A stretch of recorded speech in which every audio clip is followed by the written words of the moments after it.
আজ হাইকোর্টের নির্দেশে ওয়াকফ প্রশাসক নোয়াব স্টেট ও ওয়াকফ স্টেট ইসি নং 411 ABCD এর মোতোয়াল্লি হিসেবে নিয়োগ প্রদান করেন নবাব খাজা ডক্টর ইকবাল আহসানুল্লাহকে। আওয়ামী লীগের প্রেতাত্মা নির্ভর ওয়াকফ সিন্ডিকেটের চক্রান্ত নস্যাৎ করে ছাত্র সমাজ বিজয় নিয়ে আসলো আইনের শাসনের। ঢাকা নবাবদের অবদান বাংলাদেশ কখনো ভুলে যেতে পারে না। সারা দেশে নবাব পরিবারের 19 লক্ষ একর জমি থাকা সত্ত্বেও নবাব পরিবারের 3000 পরিবার আজ অসহায়। আজই অসহায় পরিবারগুলোর অধিকারের বিজয় হলো।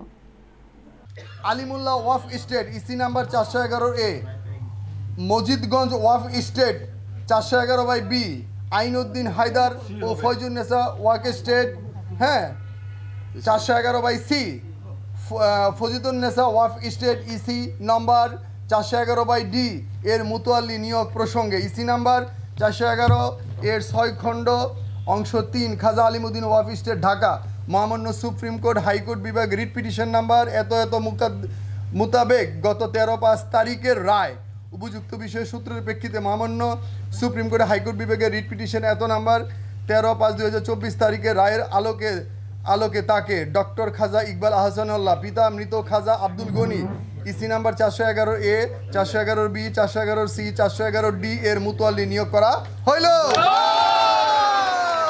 এই ওয়াকফ স্টেটের সম্মান যেন আমরা বজায় রাখতে পারি। এখানে অনেক দুর্নীতিবাদ আছে, আমি আবারও বলছি, এখানে দুর্নীতিবাদ আছে, তাদের সাথে করাপশন করে আওয়ামী দালালদের সাথে যারা চলতেছেন তাদেরকে দয়া করে বলবো আওয়ামী দালালদের থেকে দূরে থাকবেন। যদি প্রমাণ পাওয়া যায় তাদের বিরুদ্ধে আমরা ব্যবস্থা নিব। আমাদের স্টেটে আওয়ামী লীগের দালালদের কোনো স্থান নাই।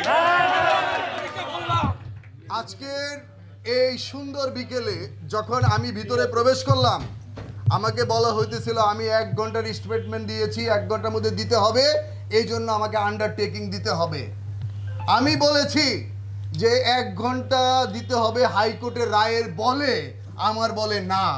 যত রকম আপনি আন্ডারটেকিং চান, মানে আপনি স্বাক্ষর চান, আমি দিতে বাধ্য, কারণ আমি অন্যায় কিছু চাচ্ছি না। আমি ফেসিবাদ হাসিনার মতো অন্যায় কিছু চাচ্ছি না, আমার ন্যায়সঙ্গত দাবি আমি চাচ্ছি।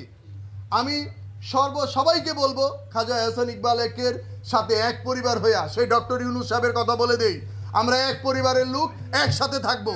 আজকের পর থেকে স্বৈরাচারের পক্ষে যদি কেউ আপনারা দালালি করেছেন এরকম প্রমাণ পাওয়া যায়, তাহলে অবশ্যই আপনাদেরকে বহিষ্কার করা হবে। আমাদের মোতোয়াল্লির অনুমতি ছাড়া কোনো কাজ করবে না। যারই প্রবলেম হবে দয়া করে আমাকে ফোন করবেন, আমি সরাসরি আমার নবাব সাহেবকে আমি জানাবো যে এই অপরাধী এখানে সংগঠিত হয়েছে।